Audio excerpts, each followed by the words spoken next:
Hello.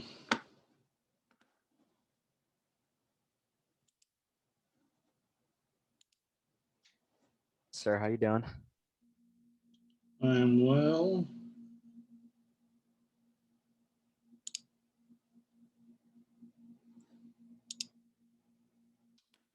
Okay, first order of business.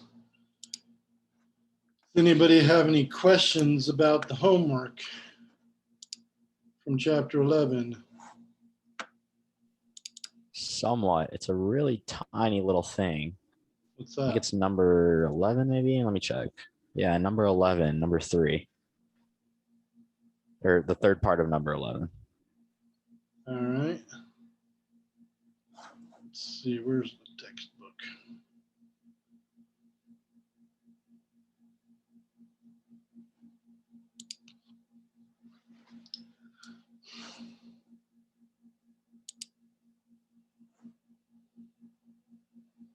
My internet's a little slow here, but I think we'll be okay. All right, so we're doing chapter 11. Oops, that's not the right class. What's going on here?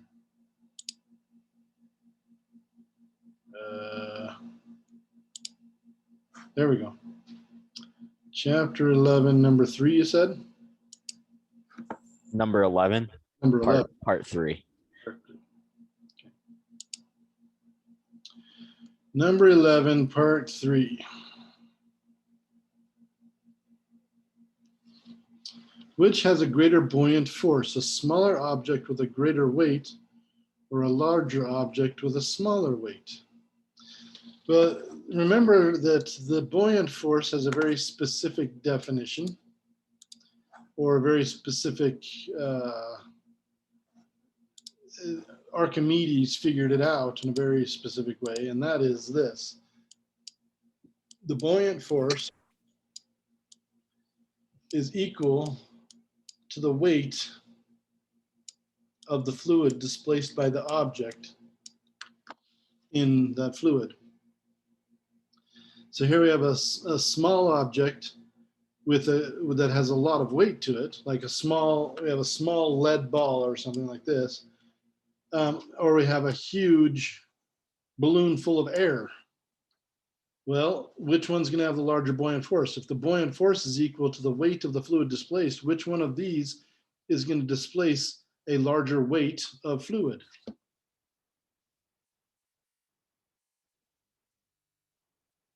Okay, that'd be where I messed up. So this one here obviously has much more volume to it. And so the fluid that it's displacing is going to have a bigger weight. So the buoyant force of the larger object will be greater.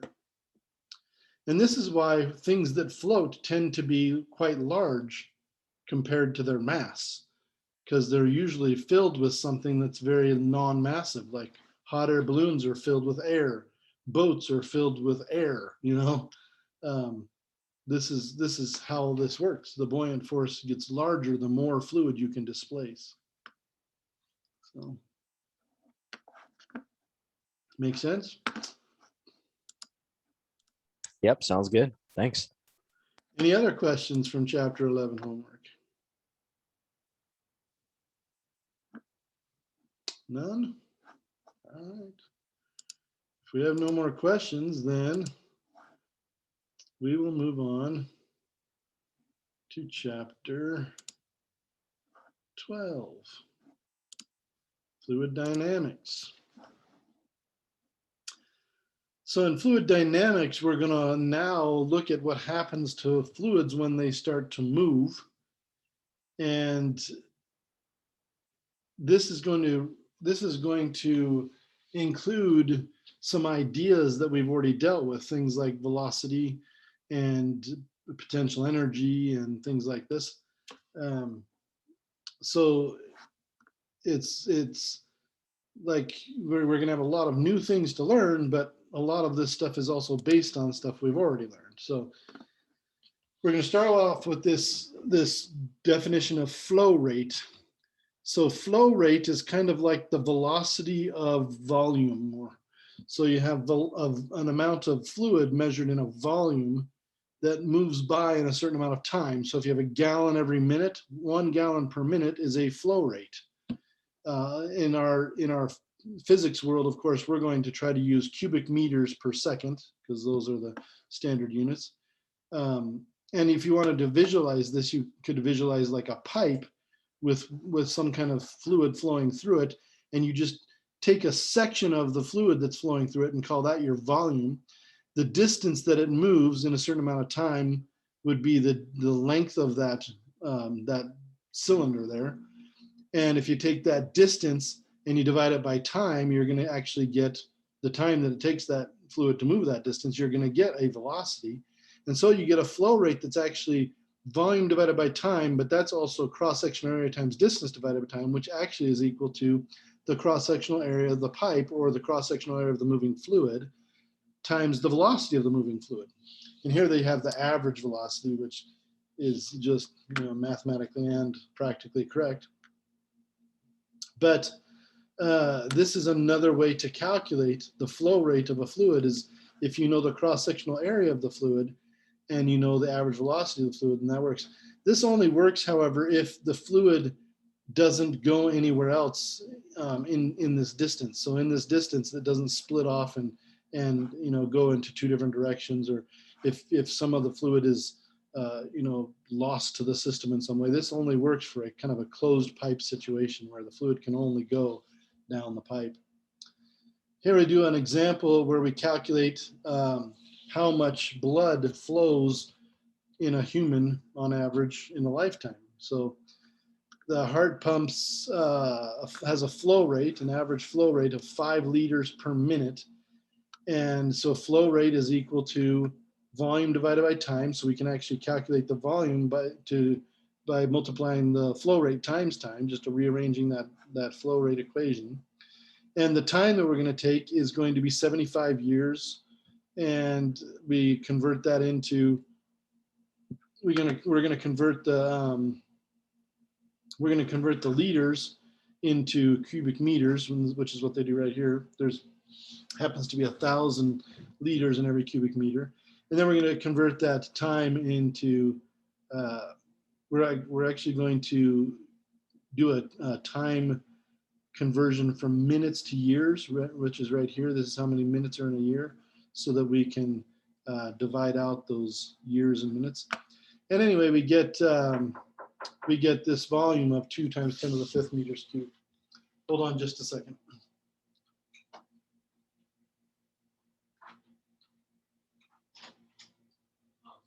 I'm just teaching a class in here. Go ahead and do whatever you do. Sure. Yep. I'm just teaching a class. Sorry. So this is the flow. Sorry, back to it. So where we were at. This would be the volume calculated from the flow rate and the time. And that's quite a bit. That's 200,000 cubic meters of blood that your body pumps in a lifetime. It's quite a bit. Remember though that we also have this other equation for flow rate. Flow rate is also equal to the cross-sectional area of the fluid times the average velocity. And since that volume can be calculated by taking that cross-sectional area times the length of it, which they call D right here. So this is your cross-sectional area, this is your distance. Then we can take the volume divided by the time, which is the flow rate, right? And AD divided by time. And we get this interesting situation. We call this the continuity equation, actually.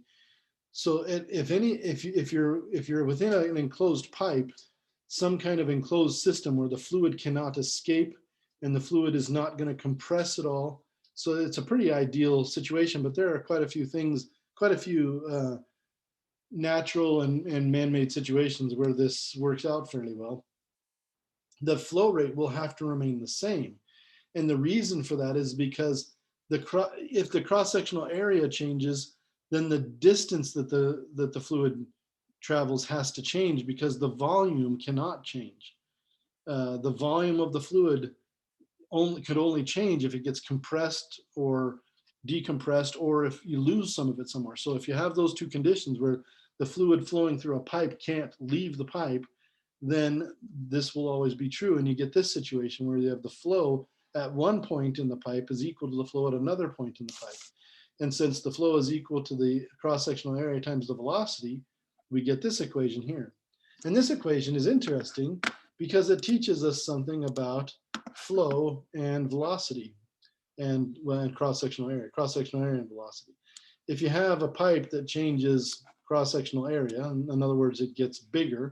So over here, it has a small cross-sectional area, but over here, it has a much bigger cross-sectional area.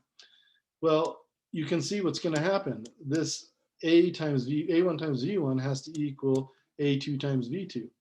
Well, if this one is a small area and this one's a big area, and you have to multiply them by the velocities for them to be equal, then you can see that in the smaller pipe, the velocity is going to have to be much bigger to equal this big area over here times this velocity. So it turns out that as fluids go through smaller pipes, they have to speed up. They have to speed up because they have to get the same amount of fluid, the same volume of fluid through that area, through that small pipe, as you put through this big pipe in the same amount of time. So since they have such a small area to work with, they have to punch it through faster. It's too bad it doesn't work that way with traffic, right? When you come to a bottleneck in traffic, it's too bad everything doesn't just move faster so that the flow of traffic remains the same, but it doesn't work that way. But with incompressible fluids, it does. Oh, they actually even have a picture here, very nice picture. This volume and this volume are the same, but this volume is much longer, so it has further to go in the same amount of time. If you go further in the same amount of time, of course, that's an increase in velocity. So here they do this example with a garden hose. You have a garden hose with a radius of 0.9 centimeters, which is a pretty small garden hose, and not a great example, but it's like that's about a half an inch-ish. And then you have this nozzle that you put on it that has a 0.250 centimeter radius. So the essentially looks like this, where this is your garden hose and this is your nozzle. And you've seen these kinds of things before. Well, what happens? You have this volume coming through the hose, and then reaches the nozzle, it has to go faster. And that's the whole purpose of the nozzle, so that the water comes out faster at the end. And if the water comes out faster, it will travel further. It will be able to knock things down more because it'll have more kinetic energy. You know, whatever it is you're trying to do, wash the dirt off the driveway, it'll be able to do things like that because it has more kinetic energy, just by making the tube more narrow. And here they use this continuity equation to calculate the final velocity, where the flow rate is the same in both nozzles and the area is different. You're going to get a different velocity coming out of the nozzle. So here, first of all, they calculate the average velocity in the first pipe by using the flow rate divided by the first area. And then they, once they've got that velocity in the first pipe, they can use that in the continuity equation with the area of the nozzle to calculate the velocity at the nozzle. And it turns out to be 25.5 meters per second, which is more than 10 times the velocity in the hose. So mission accomplished, right? Now, an interesting situation with this is if you do split it, if you do split the flow into many, many different pipes, you can actually still keep track of it as long as you know how many pipes and you know the areas of those pipes. If you go from many pipes of one area, cross-sectional area, to many pipes of another, a second cross-sectional area, then this equation becomes true, where you have the number of pipes that have cross-sectional area 1 times the average velocity of the fluid in those pipes equaling the number of pipes that you have with cross-sectional area 2 times the velocity, average velocity in those pipes. So this equation is also true. And so you can use that to actually calculate the differential speed or differential velocities of blood flow through your body, because your body is full of pipes of different size, the largest pipes being these, main arteries and main veins in your body, in the aorta, for example. And that's what they're going to do here. We want to calculate the speed of the flow of blood in the aorta. They tell us here that the flow rate is going to be 5 liters per minute, just like in our previous example with blood. And they also tell us that the aorta has a radius of 10 millimeters, about a centimeter, which is pretty much as big as it gets in the human body.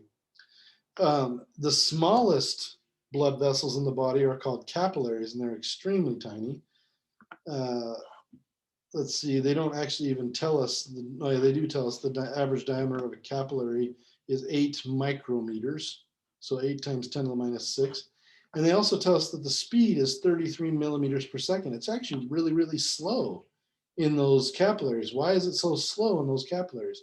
The reason the velocity of the blood is so slow in those capillaries is because of the N. There is a huge number of capillaries. This number is a very, very big number, whereas the number of aorta, the number of aortas you have is 1. You have 1 aorta, and you have gazillions of capillaries. And so 1 aorta with times a big area times a fair velocity, a fast velocity, a big velocity, can equal a huge number times a tiny cross-sectional area times tiny velocity. It can work out that way when you have those ends in there.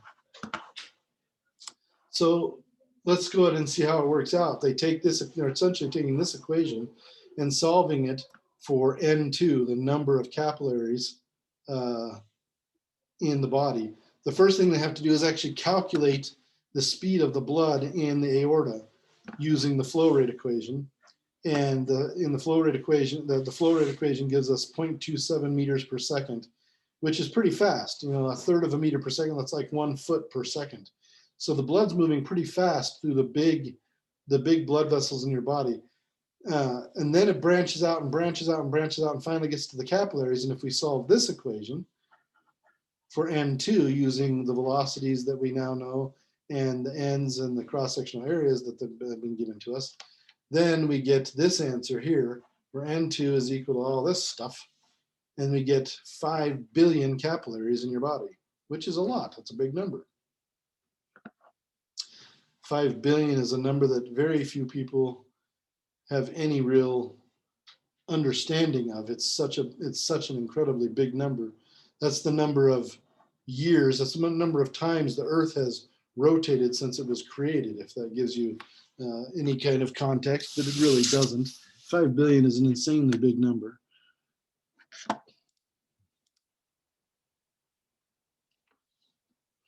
So that is the idea of flow rate and how it's related to the movement of volume through a volume of a fluid through whatever vessel is containing it.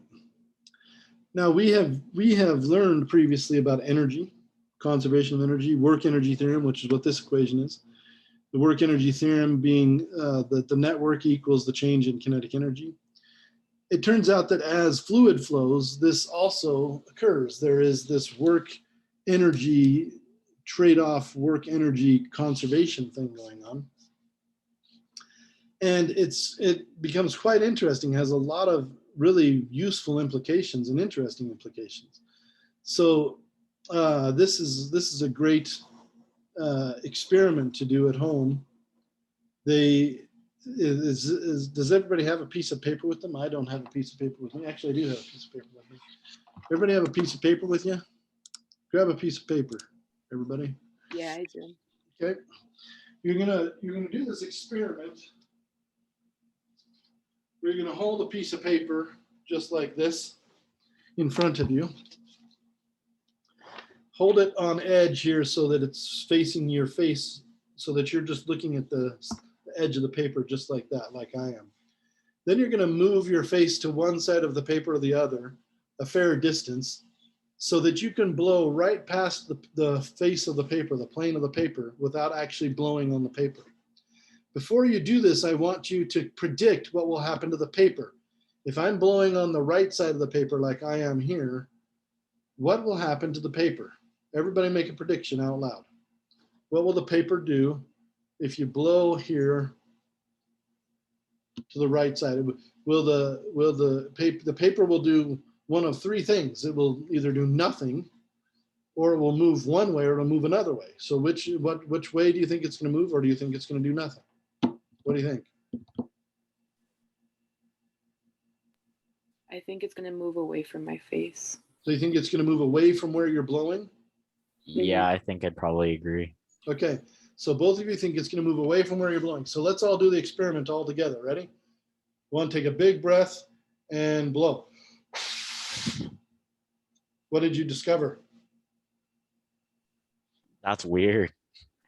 It actually does exactly the opposite of what you think, right?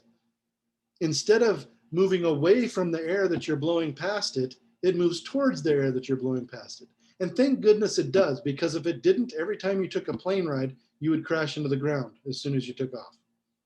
This is a phenomenon, or this is a physics principle that is responsible in part for the reason that planes fly. This is called Bernoulli's principle. Bernoulli discovered that pressure is a type of, it's kind of a way of tracking energy in fluid systems. It's not exactly energy, but it's kind of like energy. Remember, oh wait, actually we haven't done that yet. Never mind, I was about to explain something that you haven't learned yet. But anyway, so pressure is related to energy. It's not exactly energy, but related. And he came up with this equation called Bernoulli's equation. Bernoulli is a Swiss guy. But this equation here should look pretty familiar. You have 1/2 rho v squared. Well, that kind of looks like 1/2 mv squared, but rho and m are related to each other. Remember that if you take the mass and divide it by the volume, you get rho, which is the density, right? And it also has rho gh, which looks a lot like potential energy. So, because potential energy is mgh. So these things, which are not actually energies, are related to energy. If you take energy and divide it by volume, you get these things. So, and these things actually have the same units as pressure, and pressure is in this equation as well. So pressure is actually energy per volume, just like these things are. And what Bernoulli discovered is that if you have a system of fluid flowing where the fluid is not compressible and the fluid cannot escape the system, that this equation is true, that at any point in the fluid, if you take the pressure of the fluid, add 1/2 times the density of fluid times the velocity of the fluid squared, and then add the density of the fluid times the gravitational constant plus the height of the fluid above some 0 point that you choose, that number will always remain constant throughout the fluid. And it's a conservation of energy divided by volume equation. So it's quite a useful equation.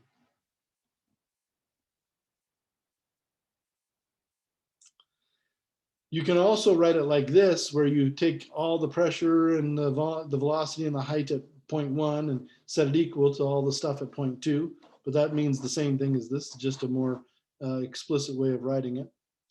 And if you have certain situations, different situations, you can actually set some of these to 0. You know, for example, if it never changes height, then this term right here and this term right here will be the same term, so they'll go to 0, and that simplifies it. Or if the fluid is not moving at one point and it is moving at another point, or it has a very, very low velocity at some point, so that this v squared, if this v is a number that's less than 1 and very, very close to 0, you square a number that's less than 1, it becomes even smaller, right? So if v is very, very small and very, very close to 0, less than 1, and you square it, it gets even smaller, unless you might as well just call this 0, right? So that can make, you know, different parts. You can look at different parts of this equation and simplify it even more. Here they're actually just showing that this is energy divided by volume, and that's what we were just talking about. So what if the fluid's not even moving? If the fluid's not even moving in this equation, then V equals 0. And these two things go to 0, and you end up with this equation right here, which we've already used. This equation right here is actually the equation for pressure of a fluid if it has some pressure acting on it plus some height to it. So that we did in the last chapter. So Bernoulli's equation is nice because it actually accounts for a lot of things. It accounts for everything that we did in the last chapter and all the stuff that we're doing in this chapter. It's kind of like an all-purpose equation. Here they show you the constant height so that the height doesn't change and those last terms drop out. So here we're going to actually do this. We're going to calculate the pressure in a hose that has a big hose going to a small hose nozzle.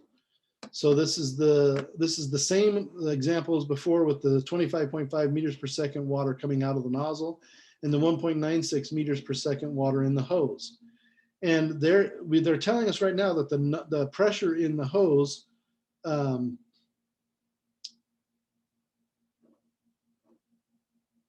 they're actually telling us that they want us to calculate the pressure in the hose, and they're saying the pressure at outside the nozzle is 1.01 times 10 to the fifth newtons per meter squared. Now, how do we know that? Well, once the fluid leaves the pipe, once it comes out the nozzle, the only thing acting on it is the air that it's in.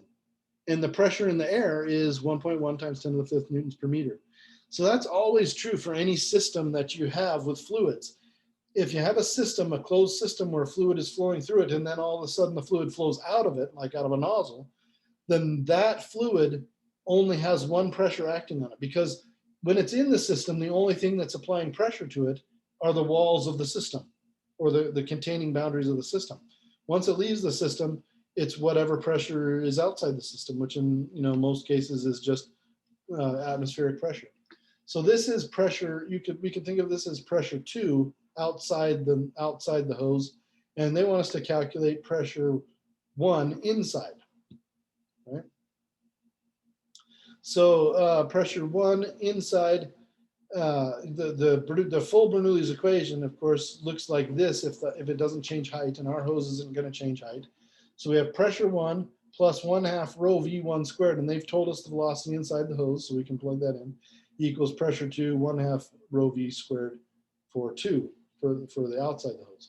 So they have actually just solved this equation for pressure 1 here, and they've subtracted the 1/2 rho V1 squared to solve for pressure 1.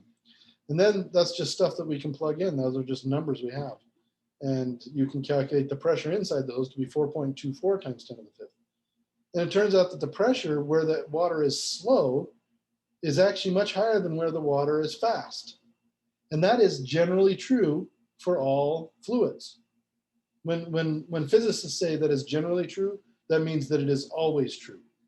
Okay, that word is used incorrectly in the English language by most people, where they say that's generally true, but in true, the true meaning of the word general means that it is always true in every situation. And so, so anyway, this is something that you should kind of keep in your head, because this is another thing that we think backwards in.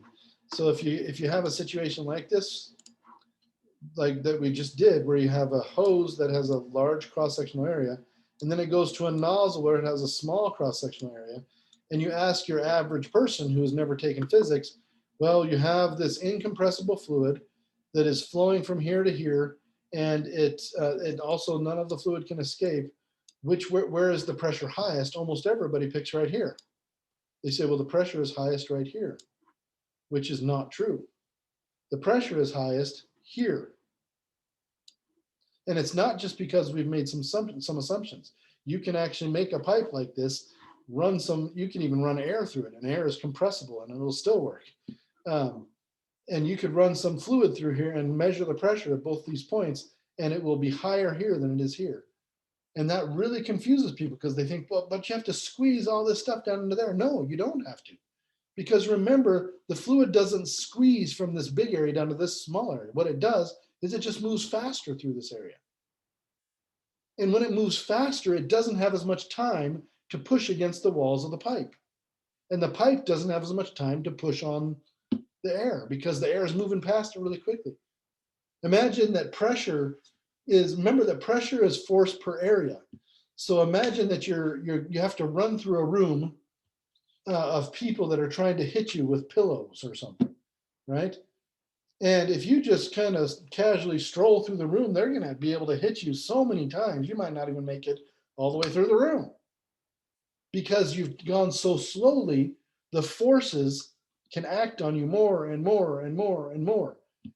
And that's kind of what's happening over here. As the water just kind of slowly moves through here, the forces from the walls pushing on the water just are acting on it constantly over and over and over again. But when it gets here and it has to rush through there because the same amount of water has to get through this pipe in the same amount of time, but this pipe is so much smaller, so it has to really rush through there. The pillow people don't have a time to push on it. You know, you run through that room so you get hit as few times as possible. It's kind of like the Indiana Jones where you run through the cave that has the darts shooting out of it, right? You don't want to go slowly through there.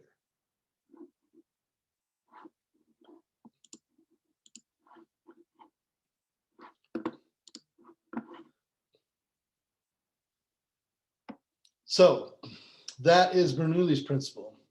Bernoulli's principle is used in many, many millions of things in the practical world. Here are some simple few of them here. If you have a heater in your house, for example, actually this is a model of a Bunsen burner, I think. Yeah, it looks like it. But anyway, like a Bunsen burner in your laboratory. You have natural gas that comes in the bottom, and then you have this little vent right above that where the air comes in. Well, how does the air come in? The air comes in because the natural gas starts pushing fluid through this pipe really quickly. And so you get low pressure in here. Well, you have high pressure on the outside. In the air, it's higher pressure because the air is moving very slowly outside. High pressure, low pressure, air or fluids will always go from high pressure areas to low pressure areas because the high pressure will push them into the low pressure areas. And so that draws the air in so that you can actually burn the mixture of air and natural gas. Otherwise, it wouldn't work so well. You need to have a mixture of the gas and the air. You need the oxygen to burn things. Here's what is called an atomizer, often used for perfume. Not as often used today. Very few perfumes use atomizers today. It's usually just very expensive for perfume. So if your perfume costs less than like $500, then probably it doesn't have an actual atomizer on it. But how an atomizer works is it uses the capillary effect, which we learned in the last chapter in that very last section that we didn't really spend much time on. But the capillary effect actually uses water tension to pull the perfume up into near the top of this pipe. And then you blow some air very, very quickly across the top of the pipe. And that creates a very, very low pressure region above the fluid. And because the fluid there's movement of the atoms within the fluid, within the perfume, those atoms are moving in there and all of a sudden they see less pressure holding them in the fluid. And so a few atoms just escape. It's not droplets, it's literally just particles, very, very tiny particles of perfume escape. Now, why would you want to use this? Well, because it's a $500 bottle of perfume. You don't want to just squirt it all over the place. You just want, and usually that very expensive perfume is extremely powerful. So you don't want to use a lot of it and you don't need to use a lot of it. It's just very potent. And so that atomizer allows you to do both of those things, both save money and use the right amount of perfume. Of course, most perfumes many perfumes and aftershaves and everything else can be strong enough. Maybe we should use atomizers on all of them. I don't know. Some of them are so strong that it's kind of overpowering. Here's another example. Let's see, with this one this is a aspirator. So this is used for like suction in a dental office. So if when you go to the dental chair, you're sitting in there and they spray the water in your mouth and they put that hook in your mouth and sucks all the air out, it sucks all the water out of your mouth, right? That's how this works. It has a pipe with water moving through it, and then there's a little pipe on the side that is connected to that tube. And because there's the water is moving through this pipe very quickly, it actually creates a low pressure environment here, and that low pressure environment causes the air on the outside of the tube to be pushed into the tube. And then all that stuff in your mouth can go in here and join this water and go down the drain. And it's again used in chimneys, not just chimneys in your home, but this is a chimney over a water heater, but it also works in chimneys in your home, but it also works in chimneys at factories, power plants, everything else, where you have hot air coming out of this, in this case, hot air coming out of a water heater, because there's a burner burning at the bottom.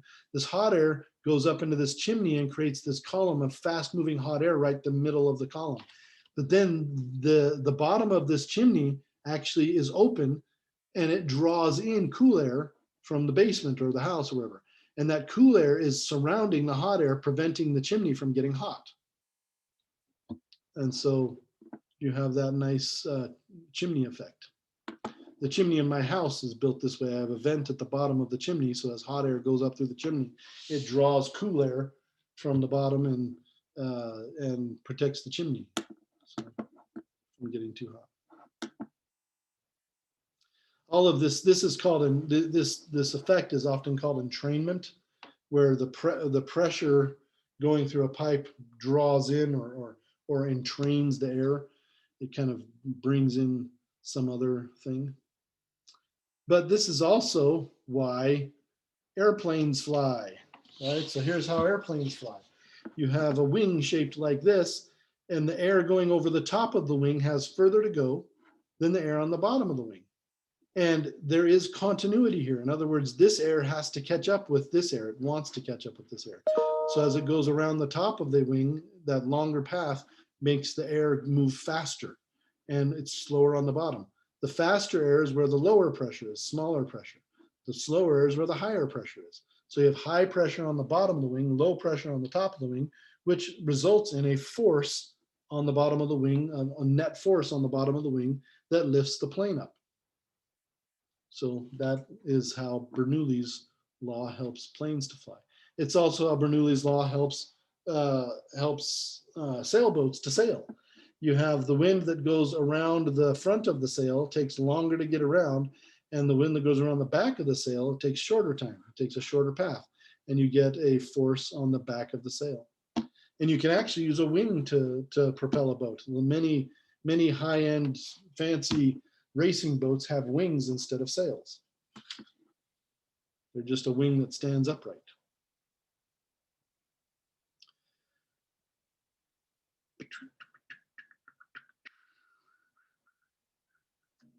Let's see here. What are they doing here?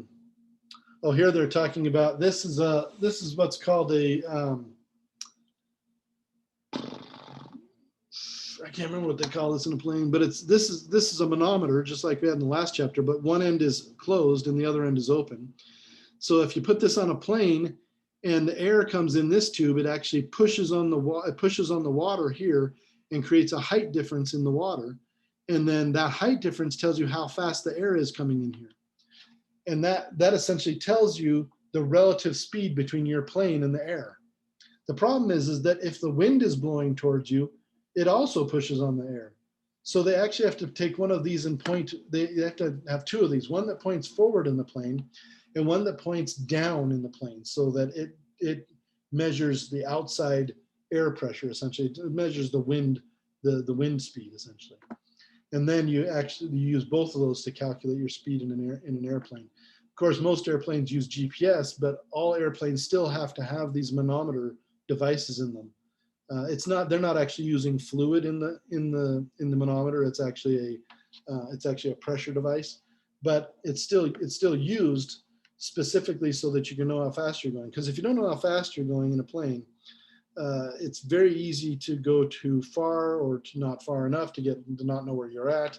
And if you slow down too much in a plane, you can actually fall right out of the sky. You have to keep moving forward so that you build that pressure difference across your wings in order to stay up. So you have to be very careful when you're flying about your speed. So Torricelli's theorem. Torricelli is an Italian guy who also worked with these things, and he discovered one specific version of this equation. The version that he discovered was where the pressure is the same pretty much in 2 different points. So these, the pressure 1 and pressure 2 cancel out of this equation. And the velocity of one of the fluids is almost 0. So that goes away.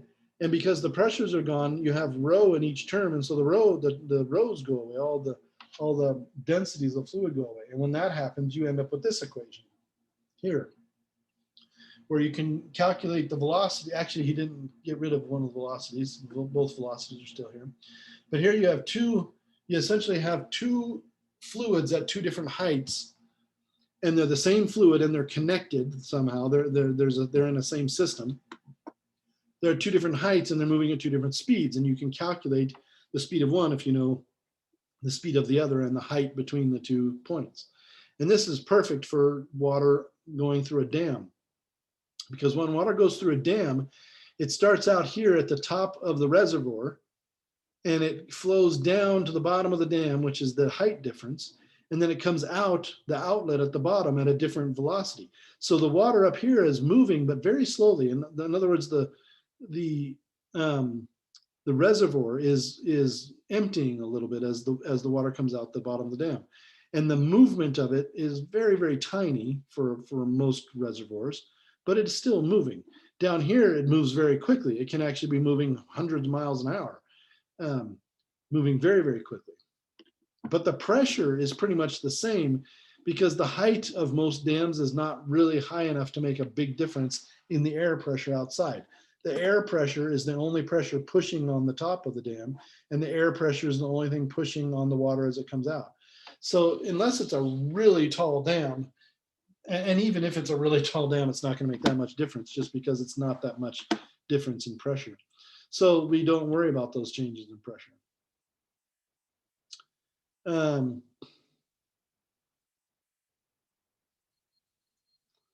Here Torricelli's theorem is not going to work out so well, because at the bottom inside this truck, or whatever it's, the truck is plugged into, there's a very high water pressure in the water system down there on purpose, so that it has a lot of energy, so that it can be sprayed all, a long distance, and a lot of water can be sprayed on a fire. But the pressure at the top is affected not only by the height difference, because as it goes up in height, there's going to be a pressure difference thing going on, but also when it leaves the nozzle, the only pressure on it outside is going to be the pressure of the air. So 2 things kind of affect this one. So Torricelli's theorem is not so great for this situation, but it's great for this situation.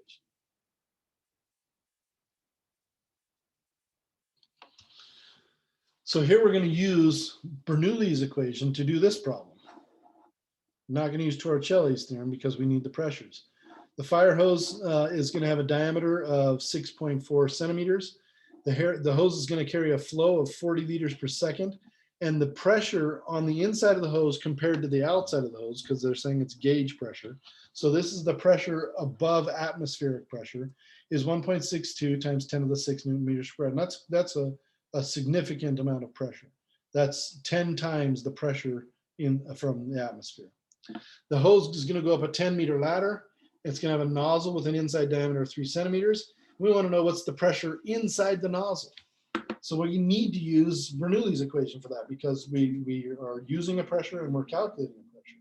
So they do that. They plug in all the numbers. They've just given them to us, so we just plug them in. Oh no, that's not true. They didn't give us velocity 1 because they gave us the flow instead. So they give us the flow and the cross-sectional area, which we can calculate because they give us the diameter. So we go ahead and calculate velocity 1, and then we plug it into Bernoulli's law. And once we've got it in there, then we can solve for pressure 2, which is inside the nozzle. And the pressure inside the nozzle, the second nozzle, is 1,800 Newton per meter squared, which you notice is much less than the 1.8 million Newtons per meter squared that was in the hose. So the hose has much less pressure because the water is moving much more slowly. The water is moving much more quickly through the nozzle and has a much lower pressure. This is less than atmospheric pressure at this point.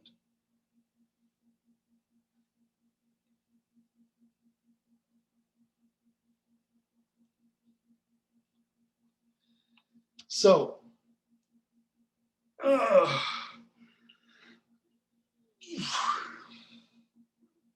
if if Bernoulli's equation is talking about energy per volume, then can we calculate power? The answer is yes, we can. Remember that energy, or sorry, pressure is energy per volume, energy divided by volume. So if we multiply by volume and divide by time, we should get power. Well, volume divided by time is flow. So if we multiply Bernoulli's equation times the flow, we actually get the power. And this is useful because we often use electricity and mechanical devices in conjunction with flow.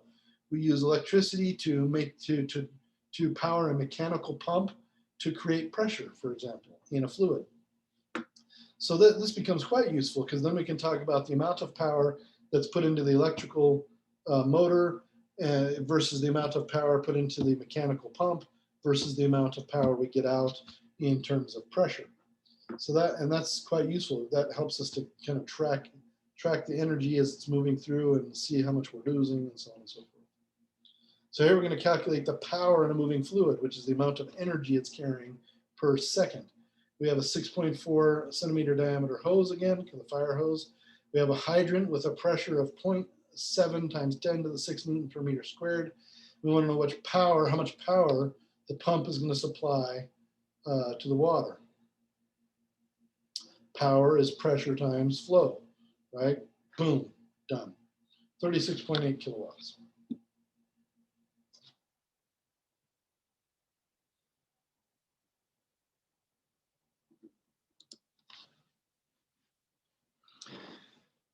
All right.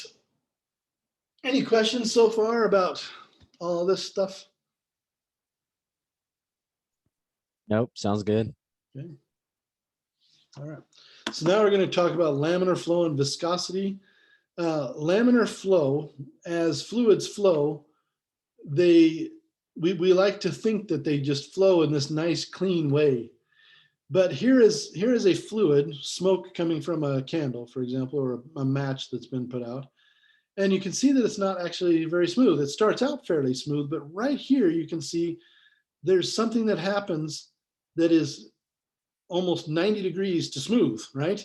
The flow is obviously upward right until that point. And then you can see that there's this rippling going on.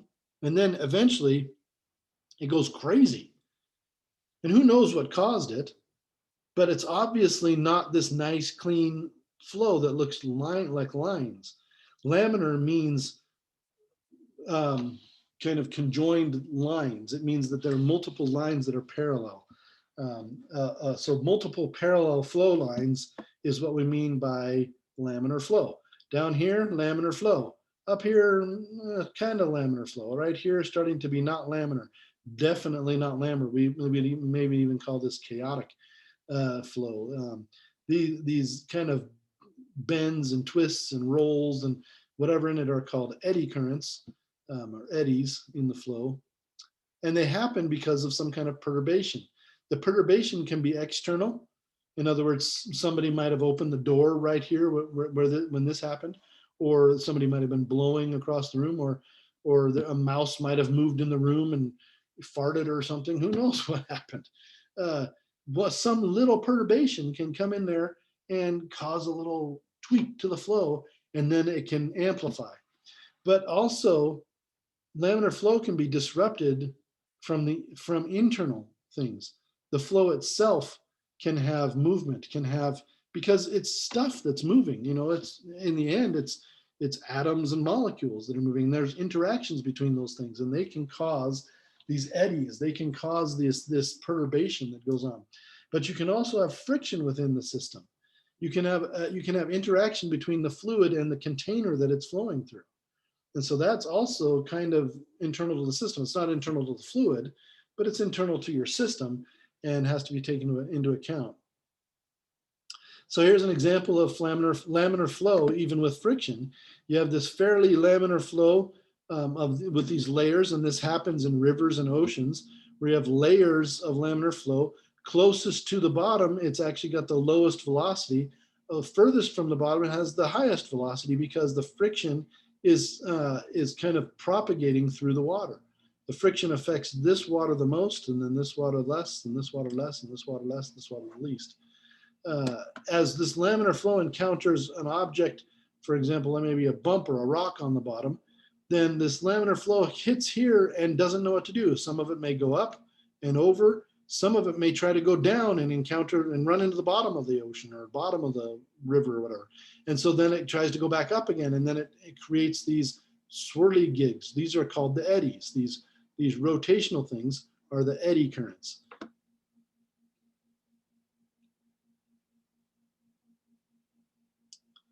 Laminar flow is actually related to something we talked about earlier, I think. Did we talk about shear forces? I think we did. Can't remember now. Let me take a look at the chapters here. Yeah, we talked about that already. So anyway, laminar flow is kind of related to shear forces because of that, because of friction affecting the fluid that's closest to the boundary or closest to the interface between the fluid and whatever it's encountering friction with. And so you get kind of this shearing effect to it. And that, of course, is related to Young's modulus and the shear force equation. And they use that. You don't really need to know the details. This is the shearing part here. But anyway, in the end, they use that to calculate this thing we call viscosity. And so this is the definition of viscosity. Viscosity is, in short, kind of how thick and goopy a liquid is. You could think of it as. So how cleanly and how freely it flows. If it flows extremely easily and extremely well, like alcohol, for example, then it has a very low viscosity. But if it, like honey, has a high viscosity. And viscosity can change with different things like temperature. Here we have Poiseuille's, I think is how you say this guy's name.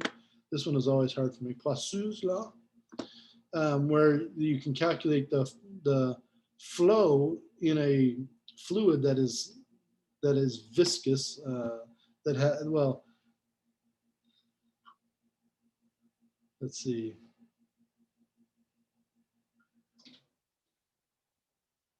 Yeah, so in a viscous fluid, you can calculate the flow, and this is not by any means like a hard and fast law or anything. This is just Poiseuille's law is a misnomer. It's more like this is a good way to kind of estimate what's going on. But if you take the pressure, the pressure at the end of the flow, subtract the pressure at the beginning of the flow, and divide by this total resistance here that's in the fluid, then you can get the flow rate. And it's, I don't know, like I said, it's not necessarily cut and dry like that. The resistance can be, you can estimate it using this equation here, and we're just adding more and more things here. Well, we've got our viscosity and our length, and dividing by the pi times R4. Well, where does the R4 come from? That comes from some mathematics that we're not telling you because it's beyond the level of this class. So you just kind of have to take it on faith. But essentially what happens is this: if you have very little friction, then you get a flow that looks very laminar and very uniform. In viscous flow, anywhere you come near a boundary, you get this gradual decrease, and it's a fairly linear decrease in flow rate as you get closer and closer to the boundary. And here is what it looks like if you light it on fire. You light some gas on fire in a Bunsen burner that has pretty laminar flow. It comes out in this nice kind of cylindrical shape. Something that has a little more friction to it, however, it ends up coming out in kind of the conical shape. And both of them have their uses. This is used in many different things, in many different ways. So here they actually we're gonna calculate the flow. Let's see what we're gonna do. So we're telling this we're gonna suppose the flow rate of blood in a coronary artery has been reduced by half. So we're going from some flow Q to 1/2 Q because of plaque deposits in the blood. We want to know how much the radius of the artery has been cut off by the plaque. Well, this is how we can calculate the flow. We can use that, or we can use that in something. But because we know that the pressure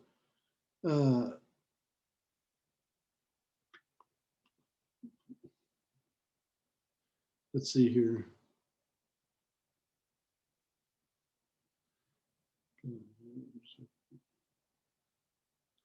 So I guess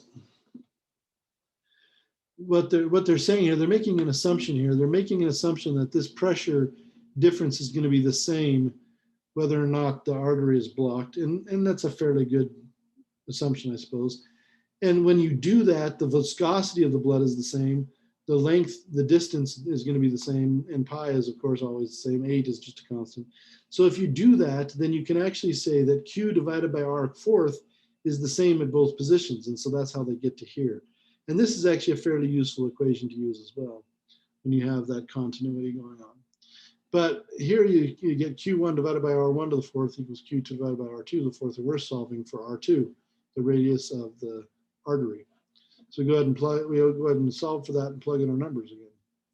So the artery is only decreased by a radius of 16%, and that gives a reduction in blood flow of one half. Essentially, you get half as much blood flow by just 16% artery radius decrease. And here they give a list of different viscosities. I don't think I give a lot of problems with viscosity, but they have a list of different viscosities. And then here they say what the pressure difference is going to produce a particular flow rate, and they give you all the numbers.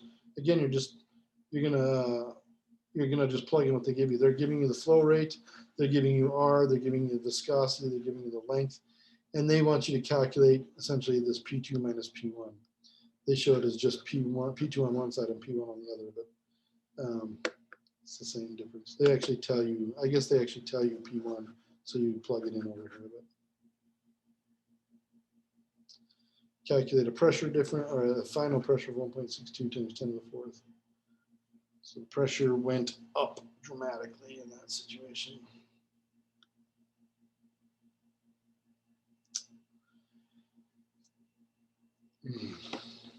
Here, this is a continuity equation. Again, we've done continuity equations several times with flow, where the amount of water has to remain the same.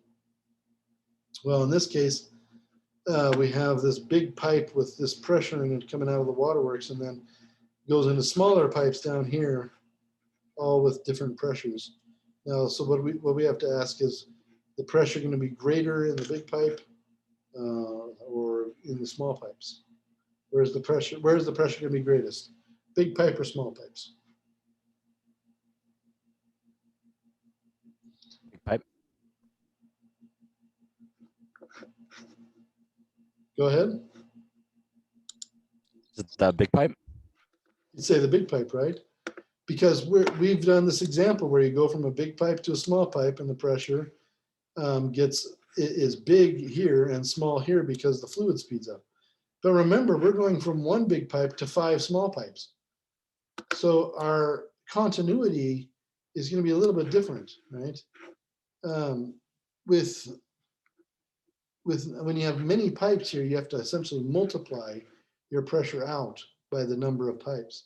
So on the left side, we have 1 times pressure 2, and we could think of it as area times volume if we wanted to, or area times velocity if we wanted to. Let's call area times velocity, which is our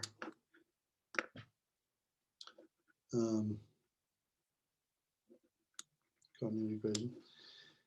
So 1 times area 1 times velocity 1 equals 5 times area 2 velocity 2. And we know the thing that's related to the pressure here is the area, right? The bigger the area, the bigger the pressure is what we've been taught. The bigger the cross-section area. But what we actually should be thinking is how fast the fluid is moving, because with multiple pipes, you can actually say that this one might have a bigger area. If this area here is 2 And this area here is 1. Well, 1 times 2 is 2, but 5 times 1 is 5. So you have to take total area. You have to take the area of this pipe plus the area of this pipe plus the area of this pipe plus the area of this pipe, and so on. That's why we put the 5 in there. So you have to figure total area, right? So which one is bigger in total area? Well, we're going to have to, actually read the problem and figure out how that's going to go. If this pipe here, the area, cross-section area of this pipe is like a normal kind of waterworks pipe, a normal waterworks pipe in a town like North Platte, say, for example, is probably, let's say it's 1.2 meters. It's not very big. Pretty small cross-sectional area, 0.2 meters squared or something like that.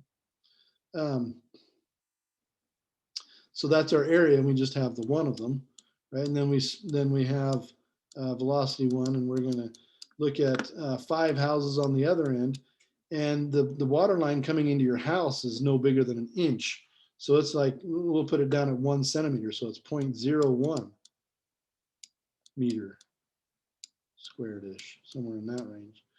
And so that's your 5 times that, and then you have velocity 2. Well, we know the velocity of the water coming out.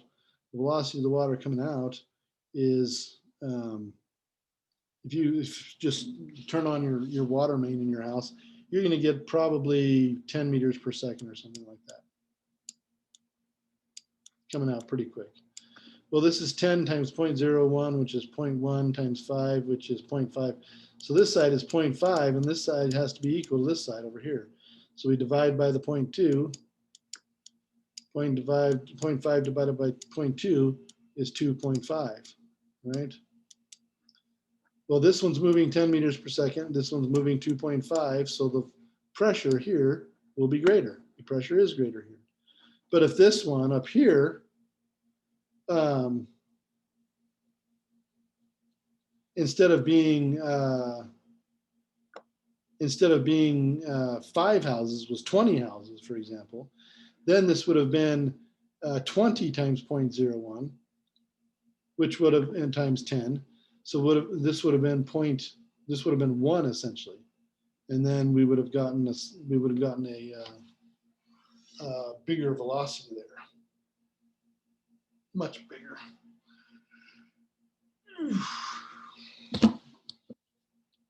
Anyway, so just things to be aware of, I suppose.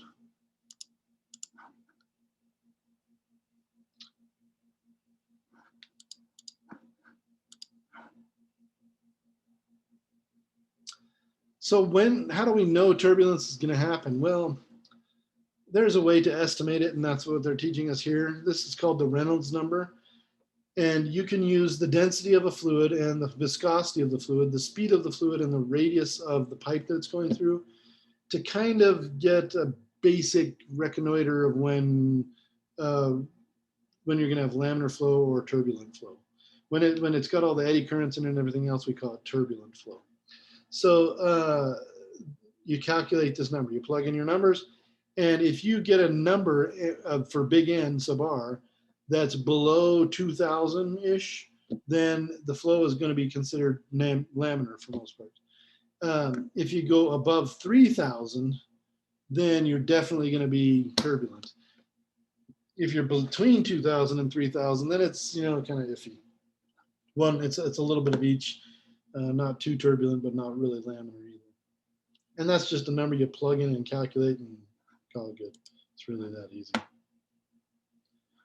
I remember I told you that this class would start to have a downturn. Well, we're over the top of the hump and we're going downhill now. This class is not that hard from here on out. Here's another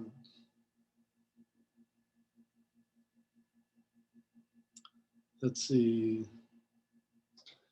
So this is another equation for an object that's not moving and the fluid is moving around it. You get a different Reynolds number. It's not exactly the same as the last one. I don't think so anyway. But so that's and this one will tell you if the flow around the ball or around the object is laminar, and usually it becomes non-laminar after it's passed by the object, after the fluid has passed by it, and they call that the wake of the object. So that'll tell you whether that the fluid flow in that wake will be turbulent or laminar.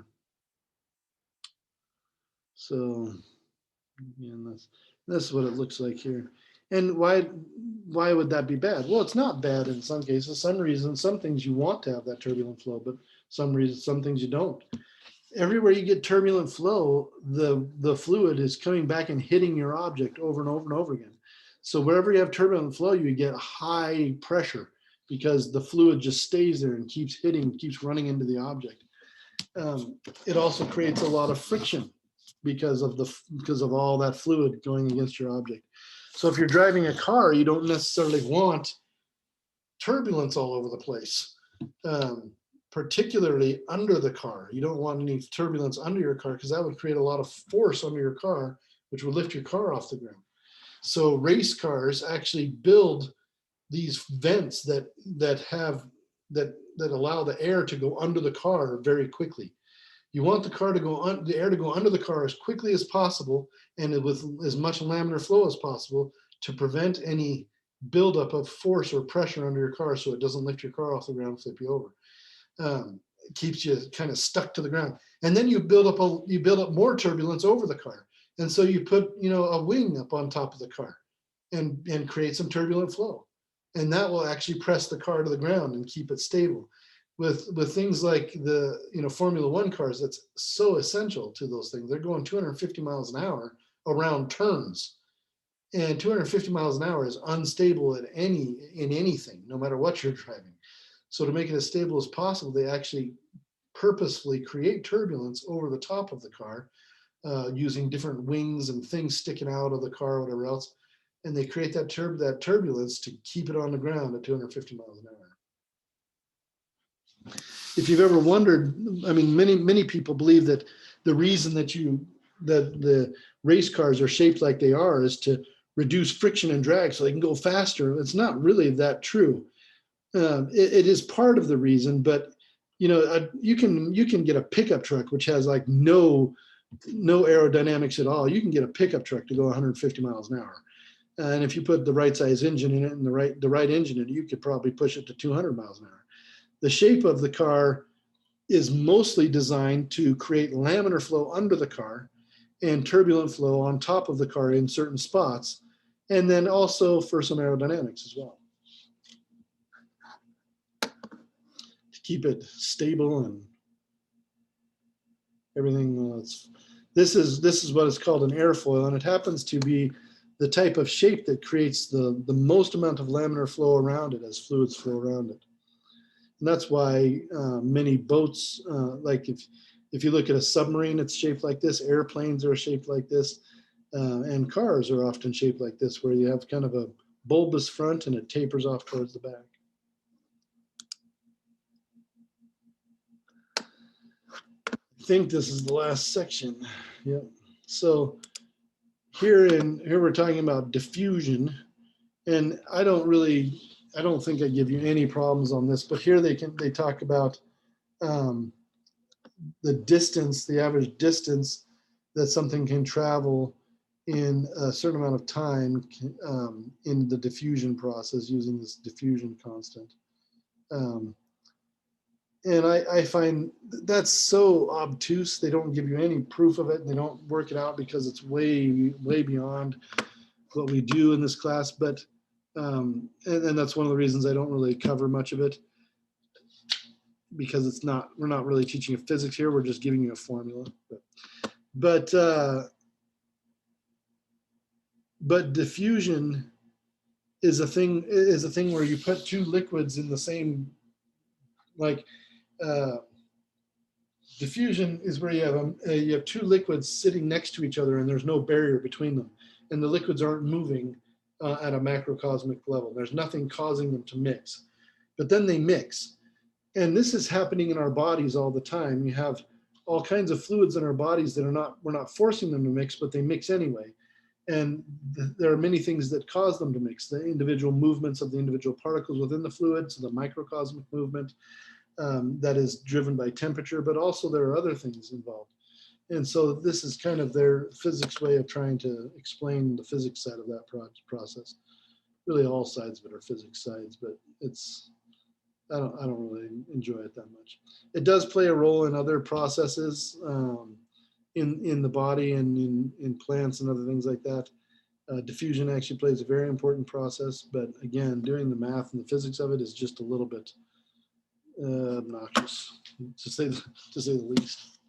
And that takes us to the end of chapter 12, and now you're ready to jump into chapter 12 homework. Anybody have any questions before we finish up here?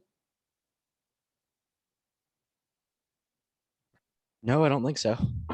All done? Okay. Well, we will see you all next week. Make sure that you send me any questions you have. Have a great day. These are you too.